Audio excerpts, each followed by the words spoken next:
When Australian Prime Minister Tony Abbott visited Indonesia a few weeks ago, business engagement was his top priority.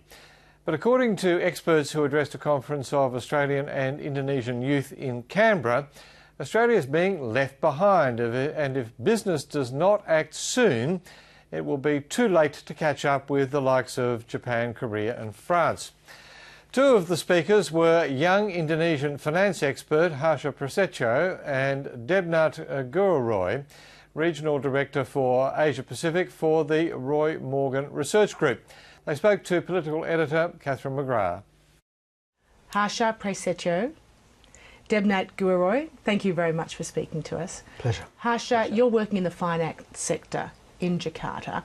In the run-up to the election and post the global financial crisis, how is the economy travelling in Indonesia? Okay. It's been travelling very, very fast now. Post-2008, going into 09, 10, 11, 12, and now 13, the economy has been growing very, very fast. We're talking about 5%. Yes, we get hit in 2008, but we're talking about 5%-ish. And then we are hitting at about 6%-ish in 10, 11, and 12, which is fascinating. Very, very strong growth. So getting into 2013, the macroeconomic condition in Indonesia, there was a challenge. Challenge in terms of net export, where we are importing more than we are exporting. So 2013 came, Indonesia is set to fix that deficit by raising the fuel price hike, by raising the fuel price. Unfortunately, the decision to increase the fuel price happened a bit slow because a lot of political things are going on in there. But once we did that, we see now that the economy is actually growing in a healthier way. Now, you're both here in Australia to participate in a forum on Australian-Indonesian relations. Debnat, you are a Melburnian working in Asia for the last 2 decades, now also based in Jakarta. We've heard there an update on the Indonesian economy. You work for Roy Morgan Research, you're the head of the Asia Pacific division. How in touch are Australians to the Indonesian economic story? Not very. I think that's the best way to put it. In mining and resources, every big Australian business knows exactly what the lay of the land is. They're there and they will be there. But the two countries aren't engaging. The two peoples are disengaged, know very little really about each other. On the other hand, if you look at market opportunities, if you look at Indonesia from any perspective, whether it's security, biosecurity, politics, economics, you cannot ignore the 15th largest economy in the world at your doorstep. So what are the barriers now for Australian businesses and the Australian community? Much is made of barriers in Indonesia, and as I'm fond of saying, the whole world is there. How come Australia isn't?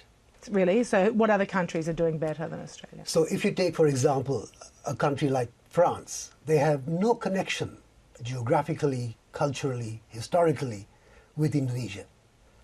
Yet you take a brand name, a French brand name, a European brand name like Carrefour in retail, and they're there. The brand names there in neon.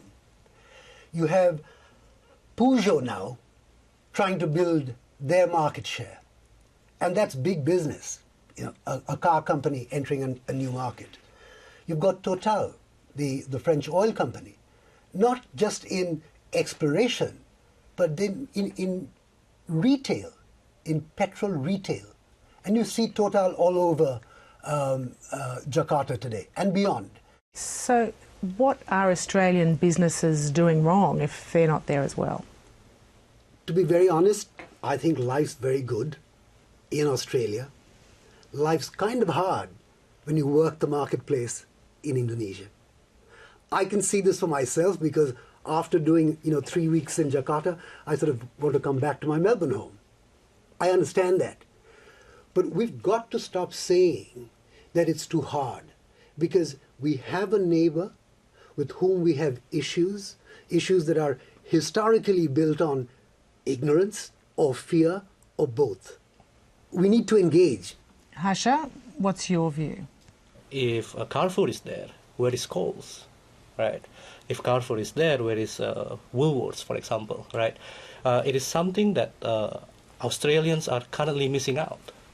Yet, on the other hand, we measure this of preferred country of manufacture from an Indonesian consumer perspective. Japan's number 1, China's number 2, and Australia's number 3, even though it is virtually invisible in the consumer economy. Debnat, what do you think of the Australian media's understanding and portrayal of the complex life in Indonesia, the complex political life, business life? I think Australian media, by and large, is in a time warp of its own. It is stuck way back 20 years ago, in the time of the dictatorship. The fact that we have a blossoming democracy, where I would say to you, and we can argue about this, there is probably greater freedom of press there than there is in Australia today. Why do you say that? All right. That sounds extreme. One man owns 67% of all media outlets in Australia. That's a number. So when you have the capacity of one organization to keep massaging the minds of an entire country, what price democracy? I think Pak Debnat is absolutely right. In Indonesia now, the flow of information is just so amazingly fast. We are one of the biggest social media users. We're talking about Twitter, we're talking about Facebook. So even if the Indonesians do not like the media, the media that they have, we can still use the soft med. And the social med actually makes the content and the speed of the information goes very, very fast. So one final question to you both very briefly, if I can. What's going to happen economically to Australian businesses if they don't get to Jakarta and get noticed and get involved? Okay, I think Australian businesses will get left behind more and more, right? The Japanese brands, the Korean brands will dominate the Indonesian consumer market going forward, and Indonesian consumer market, on the other hand, is very, very big. It's 43 million people now who are consuming class. It will be 130 million people later, I think in 2030. So if we missed out, if Australian business missed out, it's what we call in bahasa Indonesia sayang. Sayang. Yeah, sayang. Well, we measure consumer confidence in exactly the same way as we do in Australia and in Indonesia. We're currently the best performing OECD country in the developed world, and we're running at 122 on that index. In Indonesia, for the last 3 years and more, that same indicator has been between 135 and 155, 3 straight years.